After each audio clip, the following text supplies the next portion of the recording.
Hello everyone, आज हम लोग बात करने जा रहे हैं प्रश्नावली 3.1 जो एनसीईआरटी 10th क्लास पर बेस्ड है। पिछला क्लास में हम लोग 2.3 तक समाप्त कर चुके, दैट मीन्स वह चैप्टर खत्म हो गया। तो यहाँ पर ना दो चर वाले रैखिक समीकरण की में क्या प्रश्नावली 3.1 है, इसमें दो चर वाले रैखिक समीकरण से रिलेटेड है। तो दो चर कहने का मतलब क्या होता है कि उसमें दो चर होगा, मतलब अल्फाबेटिकल नंबर जैसे एक्स वाई 2 हो गया, एम एन 2 रहेगा, जिसको बोलते हैं दो चर वाले। आपको पता ही चर और अचर क्या है, एक बार फिर बता दूं। चर का मतलब होता है जिसका मान बदलता है, अर्थात माना कि x बराबर 1, माना कि x बराबर -1, तो ये इस तरह का वैल्यू बदल रहा है ना। लेकिन मान लीजिए बोलते हैं कि माना कि 5 बराबर 6, ऐसा बोल सकते हैं क्या? नहीं। तो जितने भी गिनती की संख्या है वह क्या है? अचर। और a से लेकर z तक कोई भी हम लोग नंबर लेते हैं वो क्या होता है? अचर होता है। ठीक है, अचर होता है। तो ध्यान रखिए, तो दो चर वाले रैखिक समीकरण में हम लोग को ये प्रश्न दिया हुआ है, उसके अनुसार हल करनी है। तो सवाल सबसे पहले पढ़ते हैं, प्रश्न पढ़ते हैं।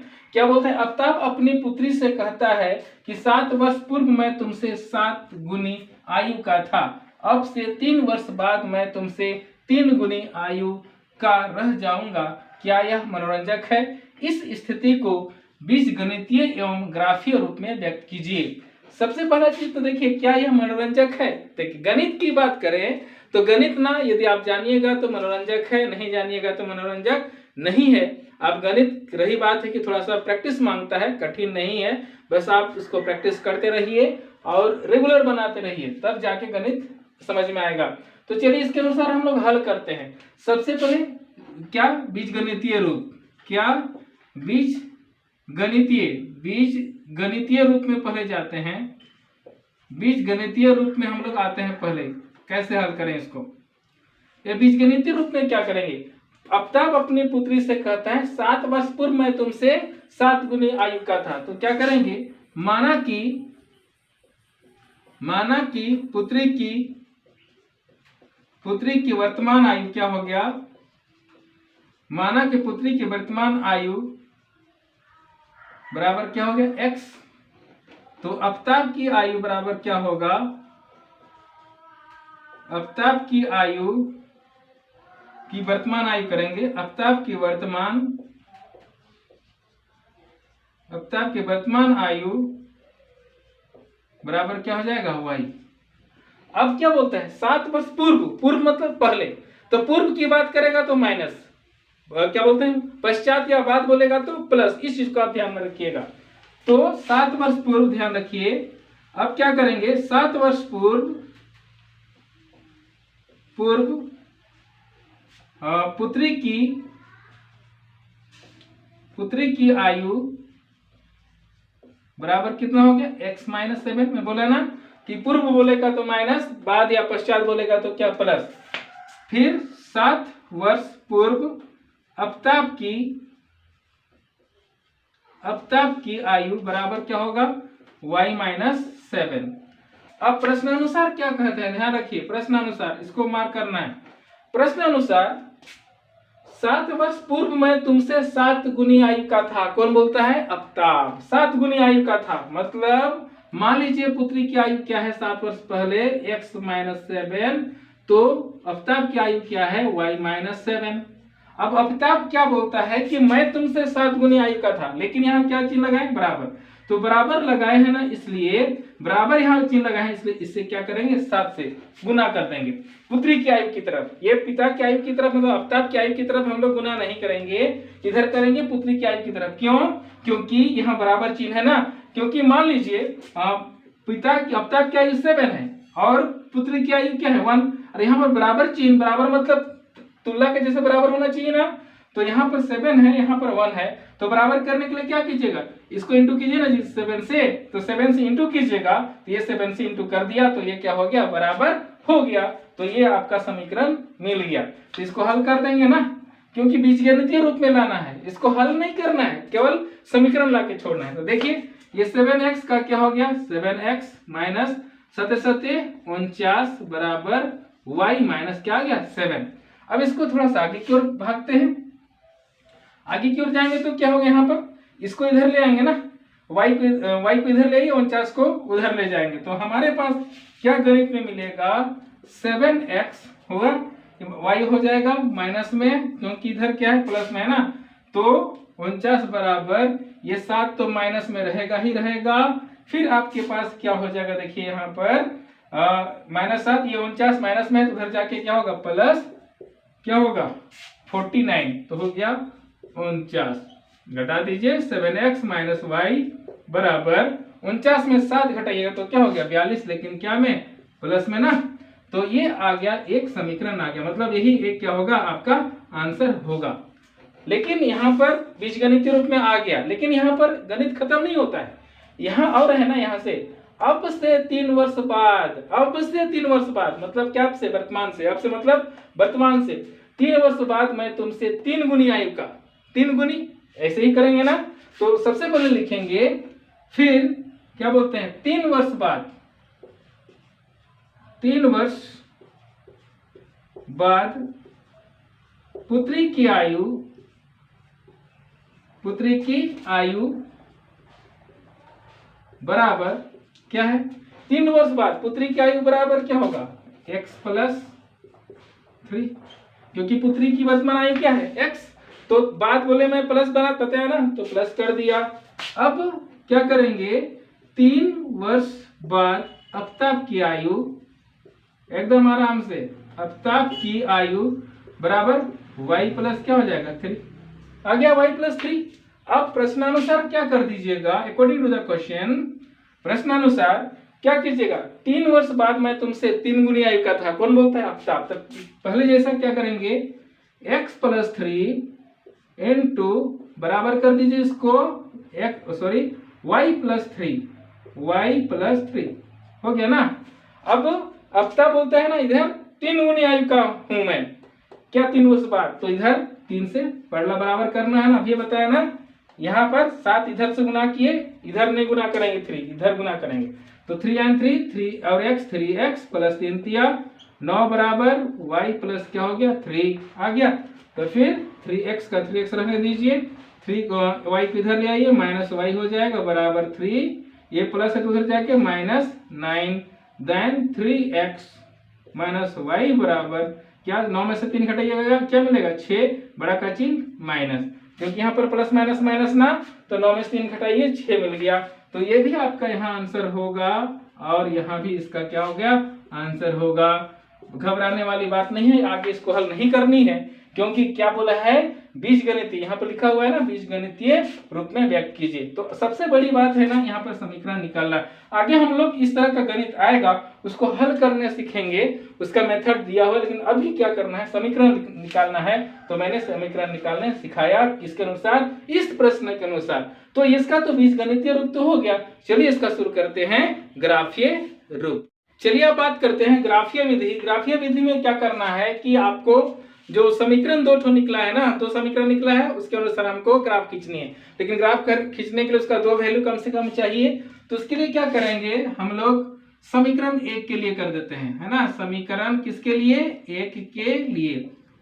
समीकरण 1 के लिए क्या करेंगे कि उसको तो सबसे पहले समीकरण 1 के लिए मतलब समीकरण हमारा क्या है, या तो ये भी कर सकते हैं आप समीकरण को पहले लिख दीजिए, अब लिख ही देते हैं सबसे अच्छा होगा, लिख देता हूं मैं 7x - y बराबर क्या 42, यही ना है समीकरण 1।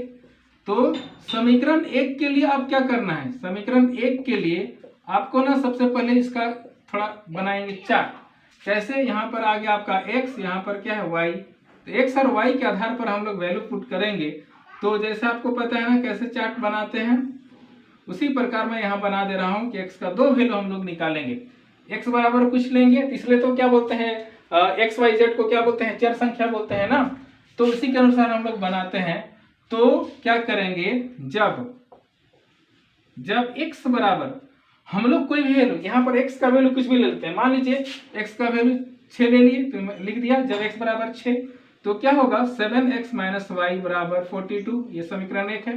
तो 7 इंटू x का वैल्यू कितना है 6, है ना, माइनस y बराबर क्या हो गया 42, तो 7 6 कितना हो गया 42 - y बराबर 42।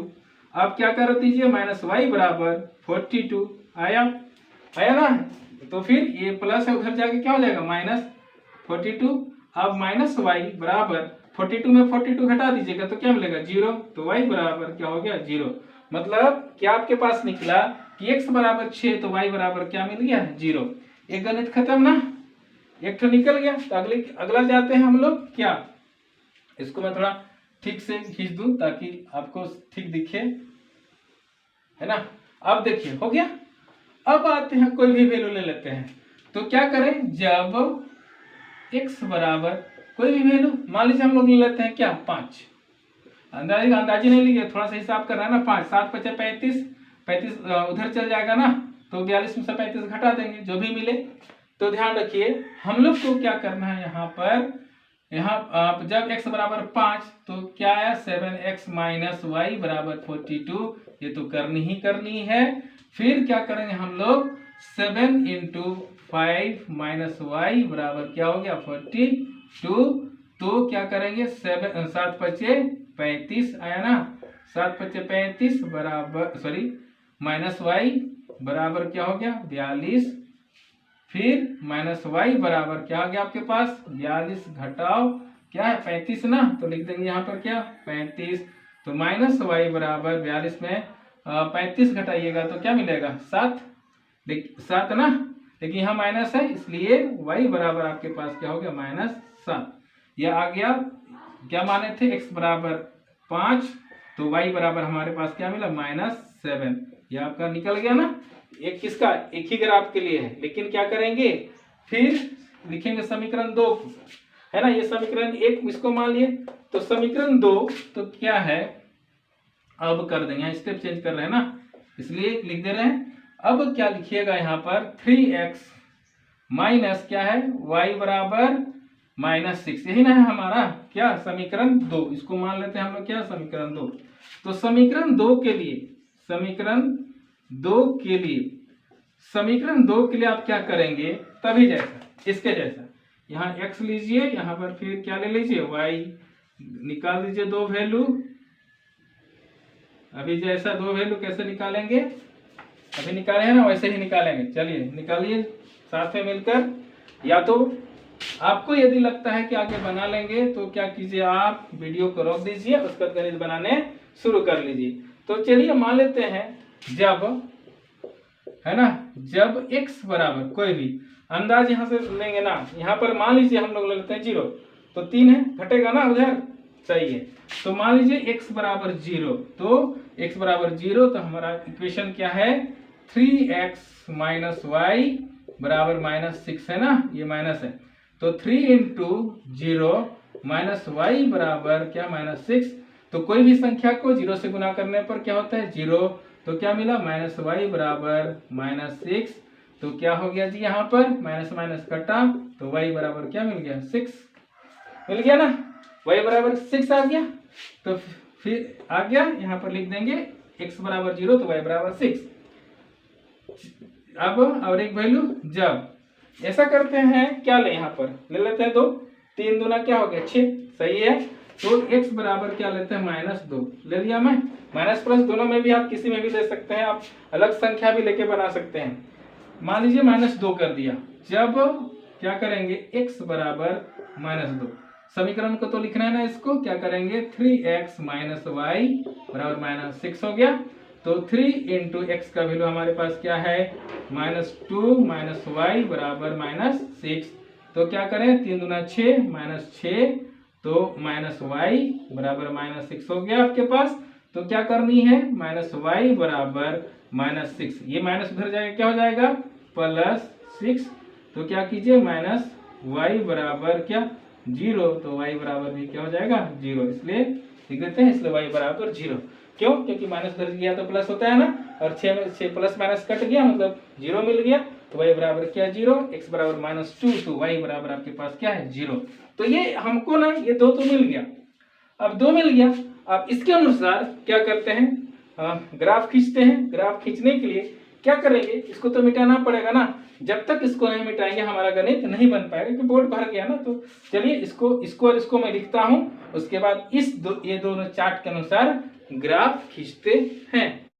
अब हम लोग को ग्राफ खींचना है, तो ग्राफ के लिए ना दोनों चार्ट चाहिए, मैं मिटा दिया हूं इसलिए केवल ये दोनों चार्ट, ये समीकरण 1 का है, समीकरण 2 का है। तो दोनों को मैं लिख दिया, लेकिन इसको आपको नहीं लिखनी है, जहां पहले पढ़े उससे आगे आपको बनाना है ना, ध्यान रखिए। तो ये तो जब तक ये नहीं रहेगा तो ग्राफ नहीं खींचाएगा ना। तो ग्राफ खींचते हैं, ग्राफ के लिए आपको ध्यान रखनी है, आपको पता है ना कि कैसे खींचते हैं, आप पहले भी सीखे हैं। लाइन थोड़ा सा सीधा कीजिएगा, आपके पास तो स्केल होगा तो स्केल की सहायता से, मेरे पास भी स्केल है लेकिन बोर्ड में उतना नहीं बनता है अच्छा से, इसलिए हम लोग हाथ से ही खींच लेते हैं। हो गया ना। अब यहाँ पर अधिकतम वैल्यू क्या है, -7। तो आपको पता है यहाँ पर होता है x, इधर क्या होता है -x, सॉरी x नहीं, यहाँ पर क्या होता है y, यहाँ होता है -y, यहाँ होता है क्या आपका x, इधर हो जाएगा क्या -x, थोड़ा लंबा कर दूं -x। अब यहाँ पर तो आपका क्या होता है 0, तो इसी के अनुसार अधिकतम वैल्यू 7 है, तो ये -7 की ओर जा रहा है ना। तो लेते हैं 1 2 3 4 5 6 7, अंदाज से आपके पास ग्राफ पेपर आपको यूज करना है। यहाँ हो गया -1 -2 -3 -4 -5 -6 -7, ले सकते हैं एक आध, ज्यादा कोई बात नहीं। अब ये प्लस में क्या है 5 6 तक गया है, तो यहाँ भी 1 2 3 4 5 6 7 तक ले लेते हैं, 1 2 3 4 5 6 7, इधर भी ले लेते हैं 1 2 3 4 5 6, यहाँ पर -1 -2 -3 -4 -5 -6 चलेगा। 7 तक नहीं ले रहे क्योंकि क्या बोलते हैं x का माइनस में तो नहीं है, -2 तक है तो चल जाएगा। यहाँ भी ले लेते हैं 6 या 7 तक, 1 2 3 4 5 6 7, 1 2 3 4 5 6 7, ध्यान रखिएगा थोड़ा बारीकी से। ये हमारा ग्राफ बन गया। इसके बाद आपको क्या करनी है, इसके लिए समीकरण 1 के लिए, तो ये समीकरण 1 के लिए क्या कीजिएगा, x बराबर 6, x बराबर 6 प्लस में जा रहा है ना, तो x बराबर 6 कहाँ मिला है, यहाँ पर मिल रहा है, x बराबर 6, तो y बराबर क्या है 0, x बराबर 6 और y बराबर, y का 0 तो यही लाइन है ना, y का 0 के लिए तो यही पॉइंट होगा, तो x बराबर 6 और y बराबर 0 यहाँ पर ही मिलेगा। आप बोलिएगा सर यहाँ पर आगे पीछे क्यों नहीं गया, क्योंकि y का तो 0 है, इधर थोड़ा भी बढ़िएगा तो प्लस में आएगा, इधर भी बढ़िएगा तो माइनस में, तो यहीं पर हो जाएगा। तो x बराबर हमेशा सबसे पहले x को लिखते हैं, x बराबर 6 तो y बराबर क्या 0, ये पॉइंट हो गया। और एक पॉइंट है x बराबर 5, x बराबर 5 तो y बराबर -7, x बराबर हमारे पास 5 तो y बराबर -7 है ना। तो अभी आपकी जानकारी के लिए मैं यहाँ पर डॉटेड लाइन में ले जा रहा हूँ ताकि आपको सुविधा हो। आपके पास तो ग्राफ पेपर से आपको खींचनी है, इसलिए यहाँ से दोनों को मिला दीजिएगा। ये जो पॉइंट मिल गया ना आपका, यही पॉइंट आपका क्या हो गया, ये पॉइंट हो गया आपका कौन सा, ये पॉइंट हो गया आपका कौन, सॉरी 6 में नहीं, सॉरी ये मेरी गलती है, 5 है ना। यहाँ पर देखिएगा x बराबर 5 तो y बराबर -7, यहाँ 5 में जाएंगे, यहाँ 5 से आएंगे ना, 5 में, 6 में नहीं 5 में, ध्यान रखिएगा। ये पॉइंट जहां पर दोनों, यहाँ से लाइन को बढ़ाइए, इसको लाइन जहां पर वो पॉइंट बनता है ना, उस पॉइंट को क्या कर दीजिए, लिख दीजिएगा। सीधा थोड़ा करता हूं, ये पॉइंट आए, इस पॉइंट को हम बोलेंगे 5 और -7, लिख दिया मैं 5 और -7, ये 5 है, घबराइएगा नहीं कि सर कैसे लिख दिए, चलो मैं सुधार देता हूं, ये 5 और 7 हो गया, 2 पॉइंट मिल गया। अब दोनों पॉइंट को ध्यान में रखते हुए क्या करनी है, आपको ग्राफ खींच देनी, मतलब लाइन खींच देनी है यहाँ से यहाँ। कैसे, यहाँ से देखिएगा, कोशिश कीजिए कि आपके पास स्केल की सहायता से खींचिएगा तो कैसे होगा, यहाँ से यहाँ ना, यहाँ से मैं खींच दिया, देखिए बस थोड़ा लंबा कर दीजिए इसको, हाँ तो ये आपका बन गया। कौन सा, थोड़ा सा सीधा कीजिए, मैं भी थोड़ा सीधा करने का कोशिश करता हूँ, हो गया ना, ये हो गया। और ये जो समीकरण है किसका, जो पहले वाला है ना, ये जो आपको सीधा, आप थोड़ा सीधा खींचेगा, मेरा तो उतना सीधा नहीं बन पा रहा है, कोशिश कर रहा हूँ फिर भी, है ना, अभी थोड़ा सा ठीक है। ये जो ग्राफ आया वो क्या है, कौन सा, 7x - y बराबर क्या 42 के लिए, है ना, ये वाला, इसका ग्राफ ये विधि से ही करना है। अब दूसरा ग्राफ क्या है, x बराबर 0, पहला का काम खत्म हो गया हमारा ना। तो अब दूसरा के लिए देखिए, x बराबर 0, तो x का मान इधर उधर तो नहीं जाएगा, इसी पर रहेगा, मतलब इस लाइन में मिलेगा। तो y बराबर क्या है 6, y बराबर 6 मतलब प्लस, तो ये वाला पॉइंट हो गया। x बराबर 0 तो y बराबर क्या 6, पहले x को लिखते हैं हमेशा जो शुरू वाला रहता है x का मान। दूसरा x बराबर -2, x बराबर -2 तो y बराबर 0, तो यही वाला पॉइंट होगा, लिख देंगे x बराबर -2 तो y बराबर 0, ये लाइन हो गया ना आपका। तो इस पॉइंट को क्या कर दीजिए, मिला दीजिए और आप ग्राफ खींच दीजिए। खींचा गया। इस ग्राफ को ही हम लोग क्या बोलेंगे, कौन सा समीकरण था जिसका, दूसरा 3x - y बराबर -6 आ गया। इसको कर दीजिएगा यहाँ पर थोड़ा सा, ठीक मैं मिटा दूं, बराबर -6। तो ये पहला समीकरण के लिए ये वाला ग्राफ हुआ, दूसरा के लिए ये। ग्राफीय रूप में हमको क्या करना था, व्यक्त करना था, बस इसको ध्यान रखिएगा। ये 0 तो क्या हो गया 6, ये 0 तो क्या हो गया 6, किसका y में 6 ना, और प्लस में है तो इधर ऊपर जाएगा, माइनस में रहता है तो नीचे आता। y बराबर -2, सॉरी x बराबर -2 तो आ गया -2 में, और y बराबर क्या 0, कहीं नहीं जाएगा ना, y में यहीं पर रहेगा। ये पॉइंट दोनों को मिला दिया, हमारा बन गया। इस तरह से ये गणित बनेगा। थोड़ा लंबा है लेकिन सीखिए ये गणित को, क्योंकि इसी के आधार पर अगला जो एक्सरसाइज बनाएंगे उसमें इसका बहुत उपयोग होगा। जब तक आप इसको ग्राफीय रूप में और बीजगणितीय रूप में नहीं जानेंगे तो आगे बहुत मुश्किल हो जाता है, क्योंकि मैट्रिक में ना ग्राफीय विधि भी आएगा और गणितीय बीजगणितीय विधि भी आएगा। दोनों क्या 5-5 नंबर का क्वेश्चन होता है, तो ये अलग अलग करके बनाने बोलेगा, है ना। बीजगणितीय अलग बोलेगा या ग्राफीय रूप में निकालने अलग बोलेगा। तो आप दोनों के लिए तैयार रहिए, और मैं उम्मीद करूं ये समझ में आ रहा है। तो ये गणित को आप बना लीजिए अपना नोट कॉपी में। तो मिलते हैं नए क्लास में। जय हिंद।